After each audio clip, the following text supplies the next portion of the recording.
स्वागत है आप सभी को आपको अपने चैनल एग्जाम हैप्पी में। दोस्तों आज के वीडियो में मैं आपको यहाँ पर हिस्ट्री सेक्शन के अंतर्गत जो विभिन्न धर्म होते हैं प्राचीन भारत के अंतर्गत, उसमें मैं आपको बौद्ध धर्म के जो संस्थापक हुए गौतम बुद्ध, उसके जीवन परिचय के बारे में मैं आपको आज यहाँ पे बताने वाला हूँ। तो फ्रेंड्स, यदि आप इस वीडियो के इस चैनल में नए हैं तो आप अवश्य ही चैनल को एक बार अवश्य ही सब्सक्राइब कर लेंगे, लाइक करेंगे। तो फ्रेंड्स, इसके पहले मैंने यहाँ पे आपको गौतम बुद्ध के अंतर्गत यहाँ पर विभिन्न प्रकार का वीडियो अपलोड कर दिया है, जिसमें आपको गौतम बुद्ध के जीवन से संबंधित प्रत्येक चिन्ह उसका भी वीडियो अपलोड कर दिया हूं। अगर नहीं आप देखेंगे तो आपको आई बटन पर इसका लिंक दे दिया जाएगा। उसके बाद बौद्ध सभाएं जो हुई थी, विभिन्न बौद्ध सभाएं, बौद्ध सम्मेलन हुए थे, उनके जो चारों बौद्ध सभाएं हुई थी, उनके अध्यक्ष का नाम, उनके शासक का नाम और वह किस स्थान पर हुआ, इन सारे वीडियो भी आपको एक एक पार्ट बाय पार्ट करके अपलोड कर दिया गया है। आज मैं आपको इस वीडियो में गौतम बुद्ध के जीवन परिचय से जुड़े सभी प्रश्न जो आपके कॉम्पिटिटिव एग्जाम प्रतियोगिता परीक्षा, चाहे आप जेएसएससी की तैयारी कर रहे हो, चाहे जेटेट की तैयारी कर रहे हो, या किसी भी राज्य स्तरीय शिक्षक पात्रता परीक्षा की तैयारी करते हैं, कर्मचारी चयन आयोग परीक्षा की तैयारी कर रहे हो, तो इससे जितने भी प्रश्न आते हैं उन सारे प्रश्नों का हल मैं आपको एक छोटे से ट्रिक के माध्यम से करवाऊंगा, जो कि हर बार हर किसी न किसी परीक्षा में यह प्रश्न आया हुआ है। तो फ्रेंड्स, आप एक छोटी सी कहानी के आधार पर इस अगर वीडियो को पढ़ लेते हैं, इस वीडियो को यदि आप देख लेते हैं, तो मैं अवश्य ही आपको यह बताता हूं कि आप बौद्ध धर्म के जीवन से जुड़े सारी घटनाओं का जो भी आपके एग्जाम में आएगा वो आप सही करके आ सकते हैं। तो फ्रेंड्स, चलिए हम चलते हैं यहां पर बौद्ध धर्म के जीवन से जुड़ी सारी घटनाओं की चर्चा परिचर्चा को लेकर के आपके साथ उपस्थित हूं। तो चलिए चलते हैं गौतम बुद्ध की ओर। देखिए फ्रेंड्स, हमने यहां पर लिखा है 563 बालक थे।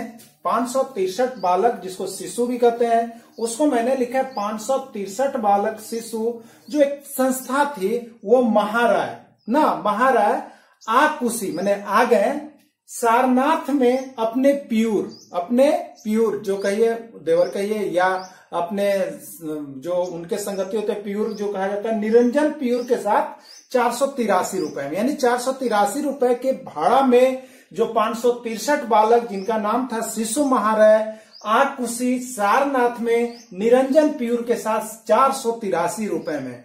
फ्रेंड्स, आप एक छोटे सा ये 563 बालक शिशु महाराय आकुशी सारनाथ में निरंजन प्यूर के साथ 483 रुपए में, इस छोटे से टॉपिक को यदि आप याद कर लेते हैं तो यह टॉपिक कोई आप आसान नहीं समझेगा मित्र। इसमें आपको बौद्ध धर्म के जो गौतम बुद्ध हुए संस्थापक, उनके यहाँ पर जीवन से लेकर के मृत्यु तक की जो घटनाएं हुई थी, उन सारी घटनाओं की चर्चा इस छोटे से टॉपिक में हो जाता है। तो आप भी इस टॉपिक को एक बार याद कर लेंगे और देखिए इस टॉपिक का क्या मतलब है। तो देखिए फ्रेंड्स, यहाँ पर सबसे पहले मैं एक एक करके इसका अर्थ बता रहा हूं आपको। 563 है।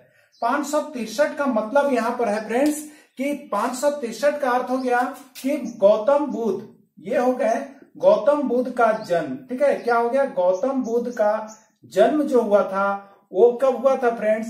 563 ईसा पूर्व। तो ये 563 आपको जन्म बता रहा है, यानी गौतम बुद्ध का जो जन्म हुआ था 563 ईसा पूर्व हुआ था। तो आपसे पूछा जाता है एग्जाम में कि गौतम बुद्ध का जन्म कब हुआ, तो यहाँ पे आप याद रखिएगा 563 ये जन्म से स्टार्ट है, और आप यहाँ देखिएगा 483 रुपए में जो जा रहे हैं वो आपको मृत्यु से संबंधित है। तो ये जन्म से स्टार्ट होकर के आपकी मृत्यु तक की घटनाओं को मैं यहाँ पर चर्चा करूंगा, जिसमें बौद्ध संगतियां नहीं आएगी, बौद्ध सभाएं का जिक्र नहीं होगा, उसका अलग वीडियो मैंने बना दिया है। गृह त्याग और उनकी घटना के बारे में इसमें चर्चा नहीं होगी। इसमें सिर्फ जीवन संबंधी जुड़ी घटनाओं का आप चर्चा, उनका परिचय याद कर सकते हैं और बड़े से बड़े टॉपिक में भी लिख सकते हैं, और उनसे जुड़ी सारे जितने आपके एग्जाम आते हैं वो सारा बता सकते हैं। देखिए, आपका जन्म को याद हो गया कि गौतम बुद्ध का जन्म कब हुआ था, तो 563 ईस्वा पूर्व हुआ था।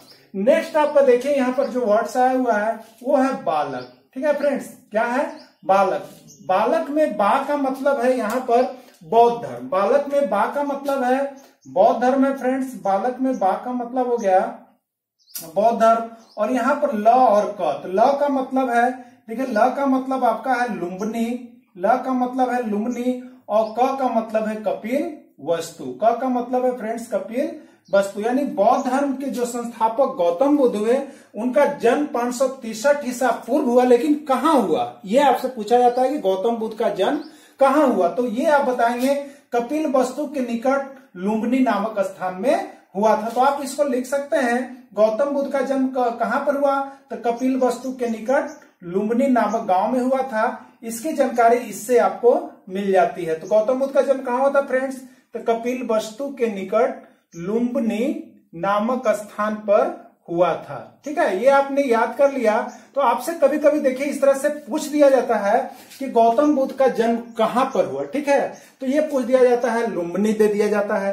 कभी पूछ देता है कपिल कहां पर हुआ, तो उसमें कपिलवस्तु रहता। तो आपको ये दोनों सेक्शन याद रखना है कि कपिलवस्तु के निकट कहां पर हुआ था, तो लुम्बिनी नामक गांव में हुआ था। तो आपसे पूछ दिया जाएगा फ्रेंड्स कि गौतम बुद्ध का जन्म किस गांव में हुआ, तो आपको ये बताना। ठीक है, कपिलवस्तु का गौतम बुद्ध का जन्म हुआ कहां, तो आपको बताना है कपिलवस्तु।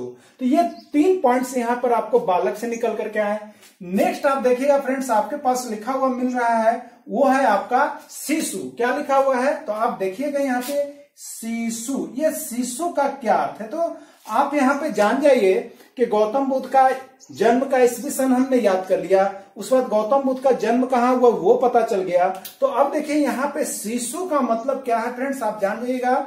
इस सी का मतलब है, एक सी का मतलब है सिद्धार्थ। क्या है फ्रेंड्स, सिद्धार्थ। यानी आप जान जाइए कि सिद्धार्थ क्या थे, तो गौतम बुद्ध के बचपन का नाम फ्रेंड्स क्या था, गौतम बुद्ध के बचपन का नाम सिद्धार्थ था। तो ये पूछा जाता है, गौतम बुद्ध के बचपन का नाम सिद्धार्थ था। तो देखिए फ्रेंड्स, ये आपसे पूछ दिया जाता है कि गौतम बुद्ध के बचपन का नाम क्या था। तो आप इस शिशु में शीश याद रखिएगा, सिद्धार्थ है। यानी ये सिद्धार्थ कौन थे, तो गौतम बुद्ध को बचपन में सिद्धार्थ कहा जाता है। इनको शुरू से ही बुद्ध नहीं कहा जाता था, इनको सिद्धार्थ कहा जाता था। नेक्स्ट आप देखेगा फ्रेंड्स, यहाँ पे सु का मतलब क्या है, ये नेक्स्ट सु का मतलब है सुदोधन। ठीक है, क्या है, सुदोधन। तो इसका मतलब क्या है फ्रेंड्स, तो सुदोधन। सुदोधन क्या है, कौन थे सुदोधन, तो आप जानते हैं गौतम बुद्ध के पिता, गौतम बुद्ध के पिता का नाम सुदोधन था। गौतम बुद्ध के पिता का नाम क्या था फ्रेंड्स, सुदोधन था। ठीक है, गौतम बुद्ध के पिता का नाम सुदोधन था, जो कि शाक्य गण के मुखिया थे। गौतम बुद्ध के पिता का नाम सुदोधन था, जो कि एक शाक्य गण राज्य के मुखिया हुआ करते थे, वे मुखिया थे। तो चलिए यहां तक हमने देखा 563 बालक शिशु तक का अर्थ हमने आपको बता दिया है। अब आगे के लिए हम यहाँ पे चलते हैं कि आगे का क्या मतलब है। तो आप इसका स्क्रीनशॉट ले लीजिएगा, नहीं तो देखिए आगे क्या इसका मतलब है। आगे अगर टॉपिक जैसे चलता है मैं इसको बता दे रहा हूं। तो नेक्स्ट आपका देखिए इसमें वर्ड्स जो आया फ्रेंड्स, वो आया है आपका, यहाँ पे वर्ड्स आया हुआ है महाराय। ठीक है, महाराय। आप इस महाराय का क्या अर्थ है इसको आप जानेंगे। ठीक है, तो महाराय का जो यहाँ पर अर्थ है फ्रेंड्स, आप देखेंगे महाराय का आपका अर्थ हो जाएगा महा। ये महा अलग है, रा अलग है और यह अलग है। यहाँ पे 3 प्रश्न हमारे बन जाएंगे महाराय से। तो देखिएगा यहाँ पर महा का मतलब क्या है, महामाया। ठीक है, क्या है, महामाया। इसी को हम लोग यहाँ पे कहते हैं, ये इनकी माता का नाम क्या था फ्रेंड्स, इनकी माता का नाम महामाया देवी था, या माया देवी के कहते हैं। इनकी माता का नाम महामाया था। ठीक है फ्रेंड्स, इनकी माता का नाम क्या था, महामाया था। इनकी माता का जो है, इनकी माता की मृत्यु इनके जन्म के 7 दिन के बाद ही हो गया था।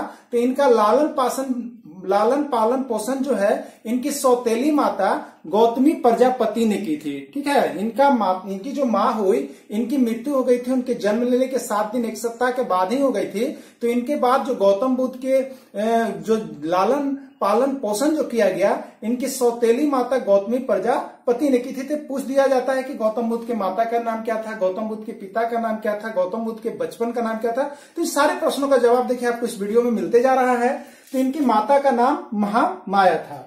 नेक्स्ट आप देखेंगे यहाँ में रा का क्या मतलब है फ्रेंड्स, तो रा का मतलब है फ्रेंड्स राहुल। रा का मतलब है राहुल। ठीक है, तो जब सिद्धार्थ इनकी जब शादी हो गई तो उनके एक पुत्र हुए, उनका नाम क्या था, राहुल। तो राहुल कौन है इनमें, तो राहुल इनके पुत्र का नाम था। यानी आपसे पूछा जाता है कि गौतम बुद्ध के पुत्र का नाम क्या था, तो राहुल इनके पुत्र का नाम था। किनके पुत्र का नाम था फ्रेंड्स, तो आप बताएंगे गौतम बुद्ध के पुत्र का नाम राहुल था। अब देखिएगा यहाँ पे य का क्या मतलब है, तो य का मतलब है फ्रेंड्स यशोधरा। य का मतलब क्या है, यशोधरा। ये यशोधरा कौन हुई? तो ये यशोधरा जो है वो आपका यहाँ पे है गौतम बुद्ध के पत्नी का नाम। इनका शादी कर दिया गया, तो गौतम बुद्ध की पत्नी का नाम जो पूछा जाता है कभी कि इनकी गौतम बुद्ध की पत्नी का नाम ये आपका क्या था? तो यशोधरा था। तो गौतम बुद्ध की पत्नी का नाम क्या था फ्रेंड्स? यशोधरा था। तो देखिए महाराय से आपको 3 यहाँ पर प्रश्न बन गए कि इनकी माता का नाम क्या था? तो महा से महामाया हो गया। रा का मतलब है राहुल। राहुल कौन हुए? तो राहुल उनके पुत्र का नाम था। और यह से क्या हुआ फ्रेंड्स? यशोधरा। यशोधरा गौतम बुद्ध की पत्नी का नाम था। नेक्स्ट टॉपिक हम देखते हैं यहाँ पे आकुशी। क्या लिखा हुआ फ्रेंड्स? आकुशी। देखिए ये आकुशी का मतलब क्या है यहाँ पर? तो देखिए यहाँ पर आकुशी का मतलब फ्रेंड्स, आ का मतलब है अलार कलाम। क्या है फ्रेंड्स? आ का मतलब है अलार कलाम, यानी गौतम बुद्ध ने जो शिक्षा ग्रहण की, तो गौतम बुद्ध के प्रथम गुरु जो हो गए, गौतम बुद्ध के प्रथम गुरु जो हो गए, उनका नाम जो था आपका अलार कलाम था। यानी अलार कलाम कौन थे? तो गौतम बुद्ध के गुरु का नाम। ठीक है, गौतम बुद्ध के गुरु का नाम, जहां प्रथम बार इन्होंने शिक्षा ग्रहण किया, गुरु का नाम क्या था? अलार कलाम था। उसी प्रकार से यहां पर देखिए कुशीनगर। कुशी का मतलब है फ्रेंड्स कुशीनगर, जो आपको देवरिया उत्तर प्रदेश में पड़ता है, वहां पर उनकी मोक्ष की प्राप्ति हुई थी। तो कुशीनगर देवरिया उत्तर प्रदेश में पड़ता है, जहां पर इनको मोक्ष की प्राप्ति हुई। कहा कितने में? 483 ईस्वी पूर्व में। तो आगे आइए, इसके पहले और मैं देखता हूं यहाँ पर सारनाथ। क्या है फ्रेंड्स? सारनाथ। तो देखिएगा आप सारनाथ का मतलब क्या है। तो इस तरह से हमने एक छोटा छोटा आपको यहाँ पे टॉपिक के माध्यम से मैं इसके सारे पॉइंट्स को क्लियर कर रहा हूं। तो यहाँ देखिए सारनाथ क्या है। नेक्स्ट यहां तक हमने आ गया महाराय, आकुशी, सारनाथ। तो देखिए सारनाथ का मतलब यहाँ पे क्या हो जाएगा? तो सारनाथ यानी यहाँ पे सारनाथ में यहाँ पे आपके लिए जो है ये गौतम बुद्ध जो हो गए, तो सारनाथ में क्या किया गया फ्रेंड्स? तो सारनाथ में इन्होंने जब ये ग्रहण कर लिए, तो ये जो थे अपना प्रथम उपदेश दिए थे। तो सारनाथ में क्या किए थे? तो गौतम बुद्ध ने अपना पहला उपदेश, सबसे पूछा जाता है ठीक है, कि गौतम बुद्ध ने अपना पहला उपदेश कहाँ दिया? अपना पहला उपदेश सारनाथ में दिया था। ठीक है फ्रेंड्स, यानी सारनाथ किस लिए प्रसिद्ध है? तो सारनाथ में गौतम बुद्ध ने अपना पहला उपदेश दिया था। ठीक है, इसके बाद देखिएगा निरंजन। क्या है फ्रेंड्स? में यहाँ पर साइलेंट है। नेक्स्ट है आपका निरंजन। यानी निरंजन का मतलब क्या है? तो निरंजन का मतलब है कि यहाँ पे गौतम बुद्ध को जो ज्ञान की प्राप्ति हुई थी, वह निरंजन का मतलब यहाँ पे है निरंजना नदी, जिसको फल्गु या निरंजना नदी के तट पर इन्हें जो हुआ था ज्ञान की प्राप्ति हुई थी। और किस वृक्ष की? तो आगे हम बताएंगे। ठीक है, निरंजना फल्गु नदी के तट पर इन्हें ज्ञान की प्राप्ति हुई थी। आगे आप नेक्स्ट देखेंगे पीयूर। क्या है फ्रेंड्स? पीयूर। पीयूर में 2 अर्थ है फ्रेंड्स। एक है यहाँ पर निरंजना फल्गु नदी के तट पर इनको ज्ञान प्राप्त हुआ था, और पी का मतलब है पीपल, और दूसरा मतलब है फ्रेंड्स पाली। ठीक है, पीपल और पाली, यानी निरंजना फल्गु नदी के तट पर इनको क्या हुई थी? ज्ञान की प्राप्ति हुई थी। और वो जो वृक्ष था, वो किस वृक्ष के नीचे इन्हें ज्ञान की प्राप्ति हुई? तो पीपल वृक्ष के नीचे। तो ये पीपल उसी लिए है, और उसको अभी जो है वो बोधि वृक्ष के नाम से जाना जाता है, जो कि आपको बोध गया में स्थित है। यानी निरंजना या फल्गु नदी कहिए तो ये कहां पर है? तो ये गया यानी बोध गया में आपको मिलता है। वहां पे है जहां पर कि गौतम बुद्ध को क्या हुई थी? तो प्रथम बार ज्ञान की प्राप्ति हुई थी निरंजना फल्गु नदी के तट पर। और किस वृक्ष के नीचे इन्हें ज्ञान की प्राप्ति हुई थी? तो वो पीपल वृक्ष के नीचे, जिसको हम लोग बोधि वृक्ष के नाम से जानते हैं। और ये पाली आ रहा है फ्रेंड्स। ठीक है, एक क्या आ रहा है? पाली। तो ये भी प्रश्न बहुत बार आया है कि गौतम बुद्ध ने अपना उपदेश किस भाषा में दिए। ये पूछ दिया जाता है कि गौतम बुद्ध या महात्मा बुद्ध जिनको हम कहते हैं, उन्होंने अपना उपदेश किस भाषा में दिए हैं। तो इसीलिए उन्होंने जो अपना उपदेश दिए हैं फ्रेंड्स, वो है पाली भाषा। तो आपसे पूछा जाता है कि गौतम बुद्ध ने किस भाषा में उपदेश दिए, तो आप बताएंगे पाली। यानी पाली क्या है? तो गौतम बुद्ध जो द्वारा जो उपदेश दिया गया उनके भाषा का नाम, यानी गौतम बुद्ध के द्वारा दिए गए उपदेश के भाषा का नाम। तो आपसे पूछा जाता है फ्रेंड्स, क्या पूछा जाता है? कि गौतम बुद्ध ने जो उपदेश दिए वो किस भाषा में दिए। तो आपको बताना है कि गौतम बुद्ध ने जो उपदेश दिए थे वो आपको किस भाषा में दिया गया था फ्रेंड्स, तो वो आपको पाली भाषा में दिया गया था। यानी गौतम बुद्ध ने जो उपदेश दिए वो आपको पाली भाषा में दिए थे। नेक्स्ट आप यहां पर देखेंगे इसमें और जो पॉइंट बच जाते हैं वो आपको क्या है, तो आप इसमें देख लीजिए। इसके सारे जो जीवन से लेकर के आपको मृत्यु तक की सारी घटनाओं की जानकारी इसमें इस वीडियो में आपको दे दी जा रही है। तो देखिए इसमें क्या और बच गया है, तो निरंजन यहां पर हो गया प्योर के साथ, और यहां पर क्या है फ्रेंड्स 483 रुपए। अगला क्या बच गया 483 रुपए में। ये 483 क्या है, तो 483 में जो गौतम बुद्ध हुए उनकी मृत्यु जो है कहाँ हो गई, कुशीनगर देवरिया जो उत्तर प्रदेश में पड़ता है। तो 483 ईसा पूर्व, ठीक है, 483 ईसा पूर्व में इनकी मृत्यु हो गई। 483 ईसा पूर्व में इनकी मृत्यु हो गई या निर्वाण या मोक्ष की प्राप्ति हो गई। तो इस तरह से फ्रेंड्स आपसे जन्म से लेकर के मृत्यु तक के सारे प्रश्नों का आपसे विश्लेषण किया जाता है, आपसे पूछा जाता है, या गौतम बुद्ध का जीवन परिचय लिखने के लिए कह दिया जाए। तो एक छोटा सा ट्रिक याद रखिएगा, कोई ज्यादा नहीं है, कि 563 बालक या 563 बालक शिशु जिनका नाम था महाराय, वो कहां पर आए, तो आकुशी मैंने आ गए, आकुशी सारनाथ में अपने प्यूर के साथ, प्यूर का नाम था निरंजन प्यूर के साथ 483 रुपए में। कितने रुपए में आ गए थे फ्रेंड्स, 483 रुपए में आ गए थे। तो यदि आप छोटा सा एक बात याद रख लेते हैं तो आप देखिएगा 563 जन्म है और 483 उनकी मृत्यु हुई। इस बीच की सारी घटनाएं, मृत्यु के बीच की सारी घटनाओं का जिक्र मैंने इस टॉपिक माध्यम से आपको करवा दिया है फ्रेंड्स। तो यदि आप इस चैनल में नए हैं फ्रेंड्स तो चैनल को एक बार अवश्य सब्सक्राइब कर लीजिएगा। Thanks for watching this video. फिर मैं मिलूंगा आपसे नेक्स्ट वीडियो के साथ, तब तक के लिए इतना ही। जय हिंद, जय भारत।